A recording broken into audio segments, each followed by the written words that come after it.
खबर शामिल करते हैं लालिया से। तहसील रिपोर्टर मोहम्मद मंसूर हुसैन की रिपोर्ट के मुताबिक आरपीओ फैसलाबाद और डीपीओ चनियोट से नोटिस लेने की अपील।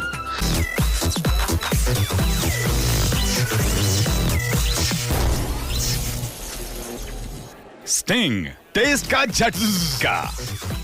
सर्कल लालिया के थाना लालिया हदूद में सत्ता बनोका में मोहम्मद मंसूर पर कातलाना हमला किया। मुलजमान तालिब वल्द अहमद कौम खोखर सक्ता सत्ती वाला, निवाज वल्द चरा कौम पंजू लाली, हबीब वल्द रहमा कौम खोखर सक्ता डावर, हयात वल्द लाला कौम खोखर सक्ता बस्ती वाला, अहमद अली वल्द गुलाम कौम खोखर सक्ता बस्ती वाला।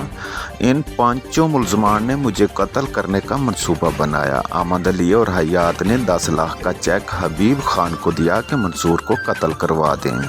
तालिब और निवाज उन्होंने कहा कि 10 लाख का चेक मुझे दो, हम कत्ल करते हैं, जिस पर निवाज ने खुद इकरार किया कि मुझे 10 लाख की ऑफर हुई है।